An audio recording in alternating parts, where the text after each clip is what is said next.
சுலதா films தயாரிப்பில் திரு MR. Bharathi அவர்களுடைய இயக்கத்தில் உருவாகி இருக்கக்கூடிய திரைப்படம் ட்ரீம் கேர்ள் படத்தின் இசைத்தட்டை ஒளிப்பதிவாளர் திரு பி.சி. ஸ்ரீராம் அவர்கள் வெளியிட சிறப்பு அழைப்பாளர்கள் மற்றும் படக்குழுவினர் இசைத்தட்டை பெற்றுக் கொள்கிறார்கள். ட்ரீம் கேர்ள் படத்தின் ஆடியோ உரிமையை சரிகமா பெற்றுள்ளதை மகிழ்ச்சியோடு தற்போது தெரிவித்துக் கொள்கிறோம். அதற்கு உறுதுணையாக இருந்த ஐஸ்வர்யா அவர்களுக்கு எங்களின் மனமார்ந்த நன்றியையும் தெரிவித்துக் கொள்கிறோம்.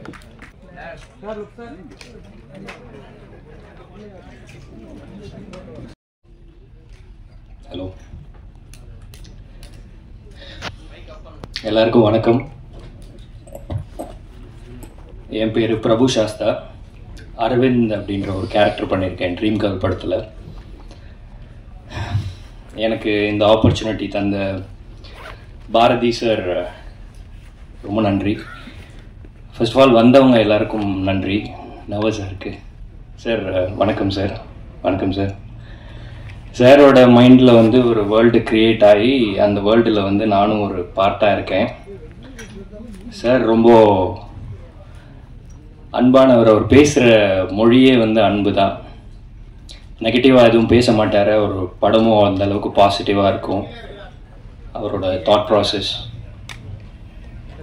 அண்ட் சோலமன் சார் வந்து என்னென்ன படத்துக்கு வந்து அவர் தான் காஸ்ட் பண்ணார். ஸோ அவர் வந்து ஒரு சினிமாட்டோகிராஃபி கௌதம் மேனன் அப்படின்னு சொல்லலாம். அந்த மாதிரி ஒரு லவ் லாங்குவேஜ் இருக்கும் அவரோட விஷுவல்ஸில்.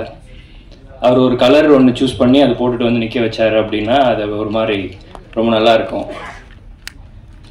அண்டு மணிவண்ணன் சார் எனக்கு ரொம்ப பிடிக்கும். அவர் அடிக்கடி ஞாபகப்படுத்துறது வந்து நம்ம ஹேமந்த் அண்ணா. அவரோட ரைட்டிங்லாம் வந்து அந்த மாதிரி ஒரு ஒரு பஞ்ச் இருக்கும். ஸோ அவர் பேசிக்காக எனக்கு நல்லா எழுதியிருந்தார். அவர் எனக்கு எழுதுனது மொத்தமாகவே ஹேமந்த் அண்ணா தான். அவரோட ஒர்க்கும் எனக்கு ரொம்ப பிடிச்சிருந்தது. அண்ட் எங்கள் அப்பா அம்மாவுக்கு நான் ரொம்ப தேங்க் பண்ண விரும்புகிறேன். ஏன்னா எங்கள் அப்பா மெயினாக வந்து இப்போது +2 எக்ஸாம்லலாம் நான் வந்து பயத்தோடு இருப்பேன். அப்போ எல்லாம் கேட்பாங்க ஏன் பயப்படுறேன்ட்டு. அப்பா சொல்லுவார், சப்போஸ் ஸ்டேட் ஃபர்ஸ்ட் வாங்கிட்டான் அப்படின்னா மைக்கில் எப்படி பேசுகிறதுன்னு தெரியாமல் யோசிச்சுட்டு இருக்கான் போல பையன் அப்படின்னுவார். அந்தளவுக்கு ஒரு கான்ஃபிடென்ட்டு. ஆனால் 350 தான் வாங்கினேன். ஆனால் அதையும் அப்ரிஷியேட் பண்ணார். அண்ட் அம்மாவுக்கும் தேங்க் பண்ணிக்கிறேன். அண்ட் இந்த படத்தில் ஒர்க் பண்ண எல்லாருமே, ஹரிஷா அண்ட் ஜீவா, எல்லாருக்குமே நன்றி. அண்ட் வண்டி ஓட்டினார் கதிர். அந்த டெரெயினில் வந்து மேலேயும் கீழேயும் எங்களை வந்து பயங்கரமாக ட்ரைவ் பண்ணி கூட்டிகிட்டு போனார் கதிரண்ணா. அவருக்கு ரொம்ப நன்றி. அண்ட் உதய் அசிஸ்டன்ட் கேமராமேன், அவருக்கு நன்றி. கூட நடித்த த்ரூவுக்கு நன்றி. அண்ட் எங்களுக்கு சப்போர்ட் பண்ண எல்லாருக்குமே ரொம்ப நன்றி. ரொம்ப ஷார்ட் பீரியடில் அந்த படத்தை வந்து ரொம்ப கஷ்டமான டெரெயின் அங்கே ஷூட் பண்ணுறது. பார்க்குறதுக்கு ஈஸியாக இருக்கும், பட் அங்கே வந்து ஒரு சேலஞ்சிங்கான ஒர்க்கை வந்து பண்ணுவோம் எங்கள் டீமு. ஸோ ரொம்ப நன்றி. அண்டு ஆடியோ அந்த மியூசிக் டைரக்டர் இளமாறன் சாருக்கு வந்து ரொம்ப நன்றி. ரொம்ப அழகான ஒரு மியூசிக் கொடுத்துருக்காரு. எல்லாரையும் தேங்க் பண்ணிட்டேன்னு நினைக்கிறேன். என் ஒய்ஃபுக்கு ரொம்ப நன்றி. ட்ரீம் கேர்ள் படம் வந்து ஒரு ரொம்ப பெரிய ஒரு ட்ரீம் எங்களுக்கு. ஸோ இது வந்து சக்ஸஸ் ஆகணும்னு நினைக்கிற எல்லாருக்கும் ரொம்ப நன்றி. வந்தவங்க எல்லாருக்கும் ரொம்ப நன்றி. இந்த வாய்ப்பு தந்த எல்லாருக்கும் ரொம்ப நன்றி. Thank you so much.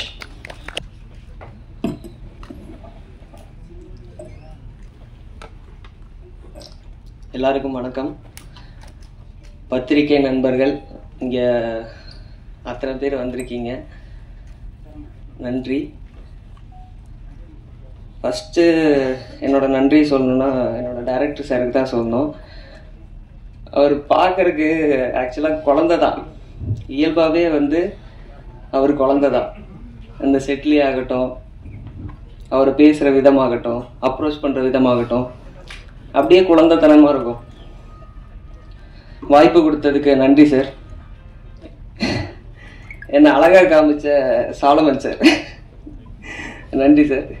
ஃப்ரேம்ஸ் எல்லாம் அவ்வளோ பியூட்டிஃபுல்லாக வச்சு என்ன அவ்வளோ அழகாக காமிச்சதுக்கு ரொம்ப நன்றி சார். இந்த ஈவெண்ட்டோட ஹீரோ இளமாறன் சார். நான் பாட்டு கேட்ட உடனே சொன்னேன் சாலமன் சார் கிட்ட, ஞாபகம் இருக்கா சார்?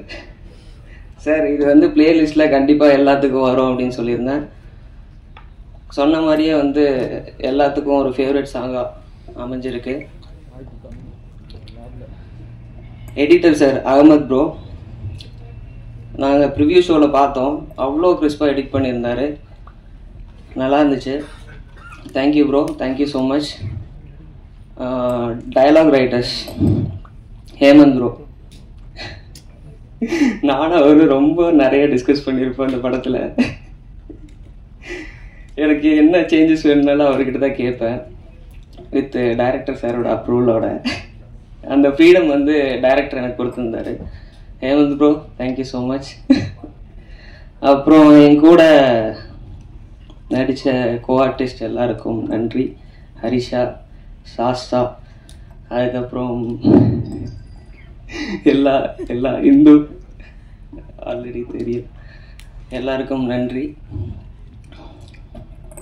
இப்போது என்ன சொல்கிறது, ரொம்ப நர்வஸாக இருக்குது. இது என்னோட முதல் ஸ்டேஜ் தான். ஆக்சுவலாக ட்ரீம் கேர்ள் அப்படின்ற ஒரு ப்ராஜெக்டில் அறிமுகமாக இருக்கேன் ஹீரோவாக. ஆக்சுவலாக இது வந்து என்னோடய ட்ரீம் ப்ராஜெக்ட் தான். ஏன்னா ஃபஸ்ட் ப்ராஜெக்ட் எல்லாத்துக்கும் ஸ்பெஷல் தான். நான் இந்த மேடையில் நிற்கிறேன் அப்படின்னா அதுக்கு முழுக்க ஒரு காரணமாக இருந்த ஒரே ஒரு பர்சன் என்னோடய லைஃப்பில் என்னோடய அப்பா மட்டும்தான். ஏன்னா அவர் மட்டும்தான் என்னை நம்பினார். இந்த சினிமா அப்படின்னு நான் தேர்ந்தெடுக்கும் போது என்னோடய ஃபேமிலி யாருமே நம்பலை, என்னோடய ஃப்ரெண்ட்ஸ் யாருமே நம்பலை, என்னோடய அப்பா மட்டும்தான் நம்பினார். ஆக்சுவலாக அவர் தான் சொன்னார், நீ போட நான் பார்த்துக்கிறேன் அப்படின்னு சொன்னார். அப்பா இப்போது என் கூட இல்லை, ஸ்டில் மேலேருந்து பார்த்துட்ருப்பாருன்னு நினைக்கிறேன். அடுத்தது என்னோடய அம்மா. அவங்க என்றைக்குமே வந்து என்கிட்ட எதுவுமே எதிர்பார்த்தது கிடையாது. இப்போ வரைக்குமே நான் எவ்வளோ சம்பாதிக்கிறேன் என்ன ஏது அப்படின்லாம் எதுவுமே கேட்டுக்கவே மாட்டாங்க. எந்த ஒரு கமிட்மெண்ட்டுமே நான் எடுத்துக்கிட்டது இல்லை. என்னோடய லைஃப்பில் அவங்களோட லைஃப்பில் யாரும் முக்கியம்னு பார்த்தா நான் மட்டும்தான். அம்மா வந்திருக்காங்க சார், அம்மாவை கூப்பிட்டுக்கலாமா ஸ்டேஜில் ஒரே ஒரு டைம்? மேலே மட்டும் பார்த்து அழகுபடுத்திக்கிட்டோம். இந்த ஆப்பர்ச்சுனிட்டி மிஸ் பண்ண விரும்பல. தேங்க்யூ. கூப்பிட்டுக்கிட்டோமா? ஆமாம்.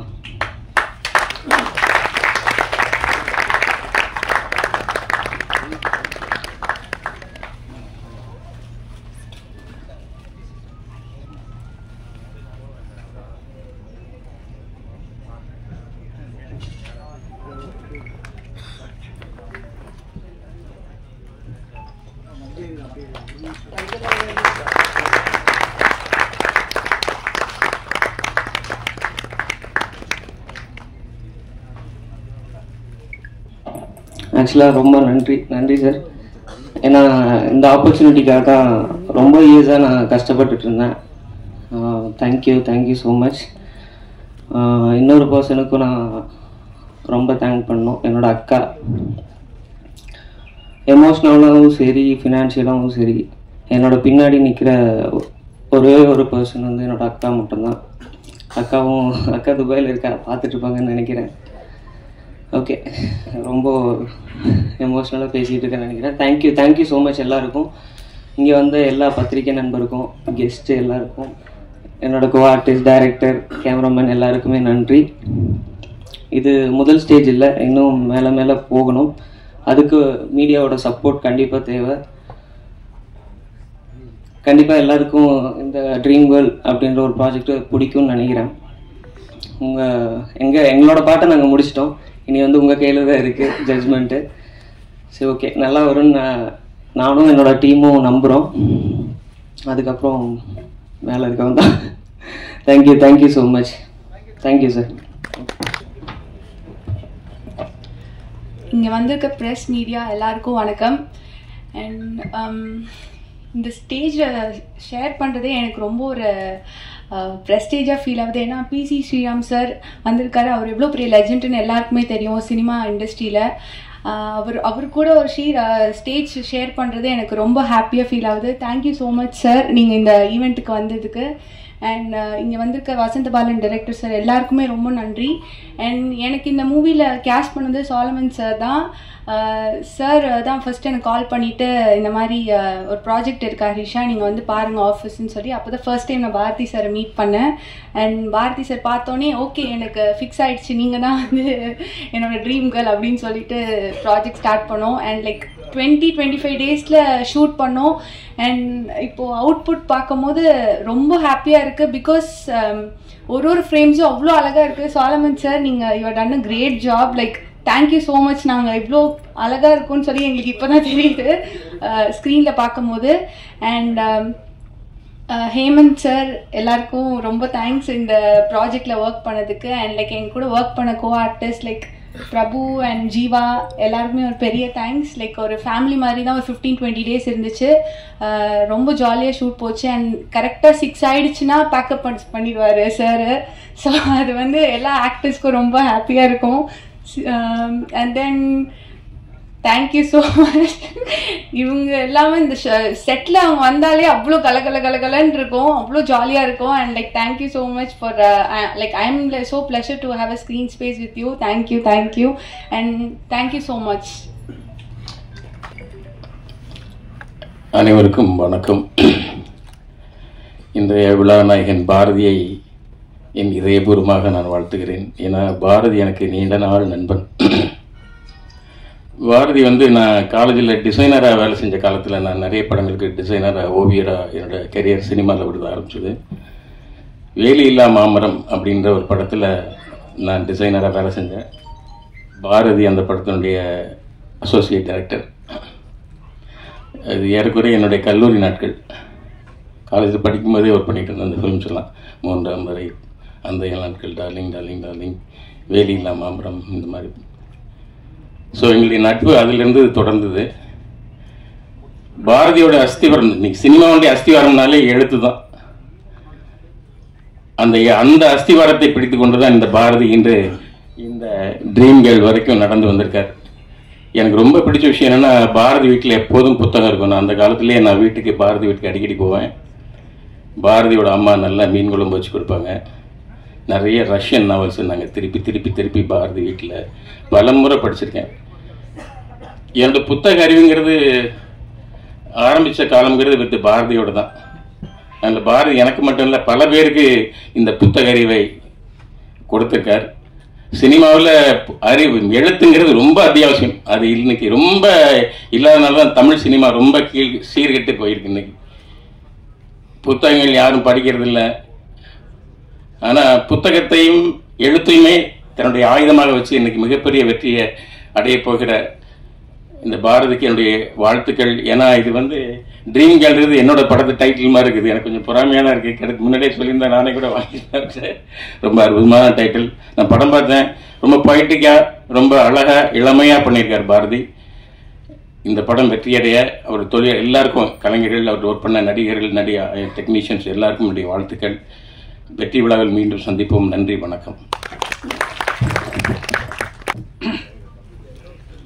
எல்லாருக்கும் வணக்கம். நிறைய பேசலாம்னு நினச்சேன், ரொம்ப டைம் ஆச்சு. நான் ரொம்ப பேசலை, நிறைய பேசுகிறது விஷயம் இருக்குது. ஆனால் என்னோட அழைப்பேற்றல் இங்கே வந்த அத்தனை பேருக்கும் ரொம்ப நன்றி. நான் ஒரு வாட்டி ஃபோனில் தான் கூப்பிட்டேன். அத்தனை பேர் வந்தாங்க, என்னை மதித்து அவங்களுக்கு நன்றி சொல்லிக்கிறேன். இன்னொரு சந்தர்ப்பத்தில் நான் வேறு பேசியிருக்கிறேன். நன்றி. அதாவது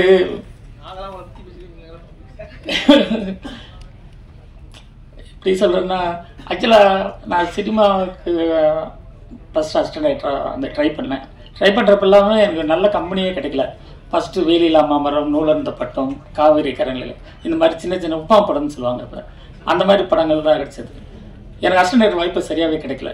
ஒரே ஒரு படம் நெஞ்சமலாம் மெய்யன், அதில் தான் மோகன், ராதா, பூர்ணிமாச்சாரி நடிச்ச படம். அந்த ஒரு படம் தான் அசிஸ்டன்ட் ரைட்டர் ஒழுங்கான படம் வாய்ப்பு கிடைச்சது. அப்போ கூட கஷ்டம். நான் சென்னையில் தனியாக வந்து சாப்பாட்டுக்கு தங்குற இடத்துக்கெல்லாம் கஷ்டப்பட்டுட்டு இருந்தேன். அது ரொம்ப கஷ்டமாக இருக்கு. சரி என்ன பண்ணலாம் அப்படின்ட்டு அப்புறம் பத்திரிகையில் போய் சேர்ந்தேன். அதுக்கு பாவைச்சந்திரன் ஒரு முக்கியமான காரணம். அப்புறம் பத்திரிகை சேர்ந்தோன்னா எனக்கு கொஞ்சம் கம்ஃபர்டபுளாக சென்னை வாழ்க்கையே எனக்கு ஓரளவு வசதியாச்சு. அந்த பத்திரிகை துறையில் ஒரு 4-5 வருஷம் இருந்தேன். அப்போ இருக்கிறப்ப சினிமா ஆர்வம்ல, அப்போ ஃபிலிம்ஸ்லேருந்து படம் பார்க்கறது, உலக சினிமா பார்க்கறது, நிறைய புத்தகங்கள் படிக்கிறது, சினிமா பற்றியே சிந்திச்சுட்டு இருப்பேன். ஆனால் பத்திரிகை எழுதிட்டு இருந்தேன். அப்போ தான் எனக்கு முதல் சினிமாவில் அங்கீகாரம் கொடுத்தது வந்து பி.சி. ஸ்ரீராம். அவர் தான் எனக்கு அவரோட டைரக்ஷனில் மீரா படத்துக்கு கதை வசனம் கொடுத்தாரு. அது எனக்கு ஒரு நல்ல இதாக இருந்தது. அதுக்கப்புறம் தான் திருமணம் ஆச்சு. திரும்ப ஒரு படம் முயற்சியில் கொஞ்சம் தோல்வி. படம் ஐயா ஒரு கதை ஸ்கிரிப்ட் எழுதி அது சரியாக வரல. அப்புறம் சரி என்னடா சும்மா இருக்கிறது அப்படின்னு சொல்லிட்டு, ஏன்னா நான் சினிமா ரொம்ப நேசிப்பேன். அதே நேரத்தில் சினிமாவுக்காக நான் வந்து கஷ்டப்பட மாட்டேன். சரி அடுத்த வேலை செய்யலான்ட்டு ராஜ் டிவியில் நிகழ்ச்சி தயாரிப்பாளர் மாதிரி நிறைய நிகழ்ச்சிக்கு பண்ணேன். அதில் நிறைய பணமும் விளம்பர படம் எடுக்கிற வாய்ப்பும் கிடைச்சது. அப்போ என் லைஃப் ரொம்ப கம்ஃபர்டபுள் ஆச்சு. ஏன்னா அப்போ எனக்கு 2 பசங்க, ஃபேமிலியை நல்லா பார்த்துக்க முடிஞ்சிச்சு. சரி அப்புறம் இன்னும் ஸ்டடியாக அதில் கூட என்னென்னா ஒவ்வொரு விளம்பர படம் இருக்கிறது, நிகழ்ச்சி பண்ணுறதுல கொஞ்சம் ஸ்ட்ரெயின் இருந்தது. அதுக்கப்புறம் கல்லூரிக்கு புத்தகம் போட ஆரம்பித்தேன். இதுன்னு சொல்லிட்டு அது ஒரு வாய்ப்பு அமைஞ்சது. ஒரு சார் சொன்னார், இந்திரா காந்தி ஓப்பன் யூனிவர்சிட்டி, அது வந்து என்னன்னா MBA படிப்பாங்க இந்தியா முழுக்க ஒரே சிலபஸில். அதுக்கு வந்து நான் கொஸ்டின் பேப்பர் போட்டு, கொஸ்டின் அண்ட் ஆன்சர் சின்னதாக புக்கு 40 ரூபாய்க்கு குட்டி புக்கு போட்டு சவுத் இந்தியா முழுக்க அந்த இது நடக்கிற கல்லூரியில் அந்த வகுப்பு நடக்கிற இடத்துல போய் வெளியே வச்சு விற்று அது பயங்கர வெற்றி அடைய செம சக்சஸ் ஆச்சு. இந்தியா முழுக்க அந்த புக்கு போச்சு. அதுக்கப்புறம் இன்ஜினியரிங் புக்கு போட்டேன். இந்த 26 வருஷமா சார்லதா பப்ளிகேஷன் நடத்துகிறேன். ரொம்ப சக்ஸஸ்ஃபுல்லாக கம்ஃபர்டபுளாக இருக்கேன். ஆனால் சினிமா எனக்கு தடுத்துட்டே இருக்கும்ல. அப்போ அர்ச்சனா வந்து எனக்கு ரொம்ப ஃப்ரெண்டு. நாங்கள் 2 பேரும் எப்போ நாங்கள் 2 பேர் பேசுனாலும் சினிமா பற்றி பேசுவோம். சினிமா பேசிகிட்டே இருப்போம். நைட்டு 11 மணி 12 1 மணி அவ்வளோ சினிமா பேசுவோம். அப்போ தான் சரி அவங்களுக்கு தோணுச்சு. நான் ஒரு கதை சொன்னேன், இப்படி ஒரு பண்ணலான்னு. அந்த அழியாத குழம்பு 2 வந்து அர்ச்சனா தயாரித்தாங்க.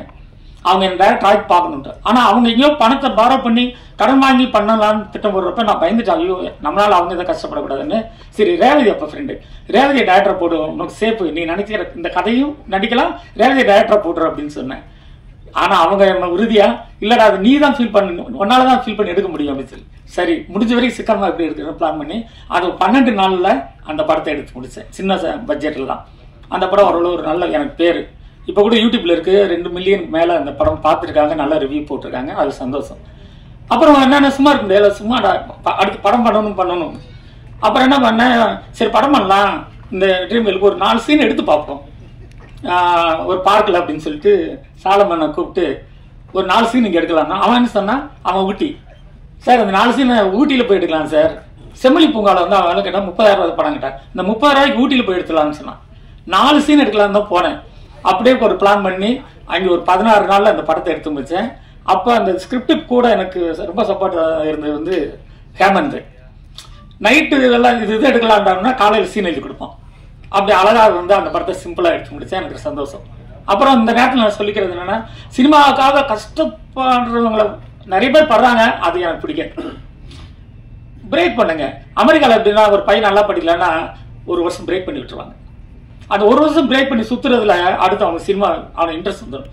நீங்கள் சினிமா வாய்ப்பு கிடைக்கலன்னா என்ன பண்ணணும்னா அதை கட் பண்ணிட்டு போயிருங்க. நான் நிறைய பத்திரிகையில் இருந்து நிறைய வேலை பார்த்துருக்கேன். ஆனால் சினிமா எனக்குள்ள இருந்துகிட்டே இருக்கு. இப்போ என்னால் நினச்சதை இப்போ அடுத்த படமும் கூட எடுத்து முடிச்சிருக்கேன், சைக்கிள் கேப்னு. அதுக்கு அடுத்த படத்துக்கு எனக்கு ஷூட்டிங் ரெடியாக இருக்கேன். ஸோ அதனால் எப்போ வேணாலும் எடுக்க முடியும். நீங்கள் நம்பணும். இப்போ நான் 40 வருஷமாக ட்ரை பண்ணேன். ஆனால் இப்போ என்னால் கண்டினியூஸாக படம் எடுக்க வாய்ப்பு எனக்கு உருவாயிருக்கு. அது முக்கியம் என்னென்னா, சின்ன பட்ஜெட்டில் எடுக்கிறது எப்படின்றது தான் ரொம்ப இம்பார்ட்டன்ட். அந்த பிளானிங் எனக்கெல்லாம் ஒன்றுமே இல்லை. இப்போ 4 சீன் எடுக்க படத்தை எடுத்திருந்தேன்னா ஒரு ஐடியா தான். அப்புறம் என்னன்னா சிக்கனமாக எப்படி எடுக்கிறதுன்றதை பற்றி எனக்கு நிறைய ஐடியா இருக்குது. நான் அப்படி தான் எடுப்பேன் எப்பயுமே. செலவு இல்லாமல் அது பிளான் பண்ணலாம். அது ஸ்கிரிப்ட் தான். அந்த ஐடியா தான் ரொம்ப முக்கியம். நிறைய செலவு பண்ண வேண்டாம். ஏன்னா கொஞ்சமாக செலவு பண்ணால் ஒருவேளை படம் தாக்கட்டு கூட பாதிப்பு வராது. அதுதான் நான் சொல்கிறேன். இவ்வளோதான் சுருக்கம்னு நினைக்கிறேன். போதும். தேங்க்யூ.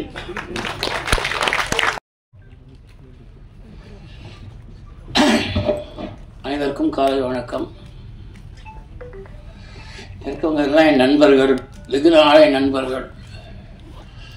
என்ன சந்தோஷமாக இருக்கு எனக்கு. பாரதியை பற்றி இவ்வளோ பேர் புகழ்ந்து பேசும்பொழுது எனக்கு ரியலாகவே ரொம்ப ஒரு மயிர்கூச்சரியமாக இருக்குது.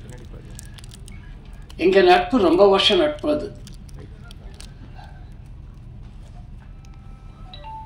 பல கதைகள் சொல்லலாம் அந்த நட்புல. பாரதி கல்யாணத்துக்கு நான் தான் இது பண்ணேன், ரிஜிஸ்டர் இதில் ஃபஸ்ட் டைம் நான் ஆடியோ ஃபங்க்ஷனே இதுதான் ஃபஸ்ட் டைம் வரேன். பல மீட்டிங் வந்திருக்கேன் நான் அதோடு. ஆனால் ஆடியோ லான்ச்சுன்னு பாரதி கூப்பிட்ட உடனே பாரதிக்கு நான் என்றைக்குமே நோ சொல்ல முடியாது இல்லை. ஆனால் ரொம்ப சந்தோஷம், இவ்வளோ பேர் வந்து பாரதியோடைய குணங்களையும் அவருடைய இதை பற்றி பேசும்போது எல்லாரும் ஒரே கருத்தோட பேசிச்சு. அதில் வந்து அவர் உயர்ந்து நிற்கிறாரு பாரதி, அதான் உண்மை. அடுத்த பெரிய பட்ஜெட்ல பண்ண வேணாம் பாரதி, 500 கோடி 400 கோடிலாம் ஜோக் பண்ணியிருந்தேன், அதெல்லாம் பண்ணாதீங்க. இந்த படம் நல்லா வரணுன்றதான் எனக்கு ஆசை. நல்ல இயக்குனராக வந்துட்டீங்கன்னா அப்புறம் உங்கள் பல கதைகள் வச்சுருக்கீங்க. அன்னைக்கு கூட ஒரு கதை சொன்னோம், ஒரு கதையை நான் சும்மா அவர் சொல்லி விட்டேன், அவர் கதை திரைக்கதை எழுதிட்டார். அதை அது இன்ட்ரெஸ்டிங்காக பண்ணியிருப்பாருன்னு என்ன தெரியும். ஆனால் அது வந்து ரெகுலராக கிடையாது. அது பாருங்கள், அது அடுத்தது என்ன எடுக்க போறீங்க?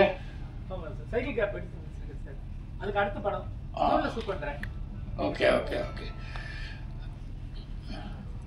ரொம்ப அவர் தான் திரைக்கதை எழுதியிருக்கார், ரொம்ப இன்ட்ரெஸ்டிங்காக இருக்கும். பாரதி என் வாழ்த்துக்கள் வாழ்த்துக்கள் வாழ்த்துக்கள். ஓகே.